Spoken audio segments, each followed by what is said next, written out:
नमस्कार, आप देख रहे हैं एबी न्यूज। मैं हूं आपके साथ श्वेता। बढ़ते हैं खबरों की ओर।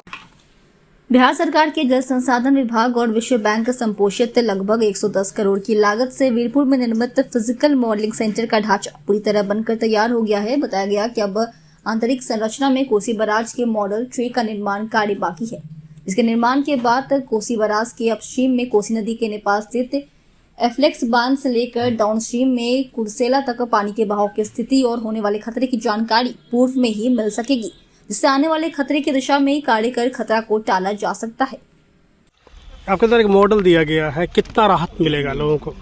मैं पहले ये बता दूं कि ये केंद्र जो है खाली बिहार नहीं बल्कि पूरे पूर्वी भारत और पूर्वोत्तर भारत और पड़ोसी देशों के लिए भी एक मापदंड स्थापित करेगा। भारतवर्ष में कम ही ऐसे केंद्र हैं जिसमें काम कर रहे हैं और ये जो मॉडल की बात आपने पूछी है, निश्चित रूप से बिहार में कोसी को जो सौरो कहा जाता है, सौरो ऑफ बिहार, इस मॉडल के परिणाम आने के बाद निकट भविष्य में यह शब्द सौरो शायद इससे समाप्त हो जाएगा। इसमें ऐसा है कि जो भी फ्रंट में काम करते हैं तो उसका प्रेडिक्शन दो माध्यम से करते हैं, एक मैथमेटिकल मॉडलिंग और दूसरा physical modelling. Mathematical modelling Patna में रन कर रहा है, अब फिजिकल मॉडलिंग हम स्टार्ट कर रहे हैं और दोनों को रिजल्ट को कोरिलेट करके हम बेटर अंडरस्टैंडिंग हमारी होगी कि नदी में क्या ट्रीटमेंट करें कि नुकसान कम हो। निखिल कुमार कि अगर डिफरेंट डिस्चार्ज पर जब हम लोग वहाँ से वाटर को जब हम डिस्चार्ज जब करेंगे उस पर हम देखेंगे कि किस पॉइंट पे अटैक हो रहा है, कहाँ पे कितनी वेलोसिटी है, कहाँ पे इरोजन ज़्यादा है, कहाँ पे इरोजन कम हो सकता है।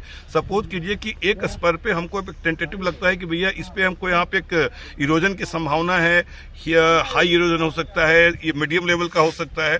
तो जैसे ही ये बात इनसे निकल के आएगी हम लोग सतर्क हो जाएंगे और वहाँ हम लोग उसको प्रोटेक्शन के लिए काम करवा लेंगे। तो जो चीज़ हमको इरोजन शुरू होने के पहले पता चलता है, उसको कुछ देर के बाद पता चलता है, वो हम लोग को अब एडवांस में ही पता चलेगा। यही तो इस फिजिकल मॉडलिंग का यही तो हम लोग को एडवांटेज होने जा रहा है कि इतना यहाँ से लेके आप पूरा जो स्पर का देख लीजिए पूरे कोसी में, अब सारे स्पर की जानकारी हमको एडवांस में मिलता रहेगा कि अगर इतना डिस्चार्ज होगा तो यहाँ प्रॉब्लम की संभावना है, आज के डेट में इतना होगा तो ये। तो सपोज कीजिए कि हमारे यहाँ पिछले साल 6,61,000 का डिस्चार्ज था, तो अब कभी 4 कभी 5, तो डिफरेंट पे हम लोग ये करके मॉडल चला के मॉडल रन करके हम लोग अपना एक एडवांस में एक हम लोग स्टडी करके देख लेंगे कि किस स्पर पे प्रेशर ज़्यादा है, इम्बैकमेंट के किस पोर्शन पे प्रेशर ज़्यादा है, कहाँ पे वेलोसिटी ज़्यादा आ रहा है जो कि इरोड कर सकता है। तो हम लोग तो एडवांस में उसका ट्रीटमेंट कर लेंगे, तो हम लोग बहुत हद तक इससे सुरक्षित हो जाएंगे। Thank you sir.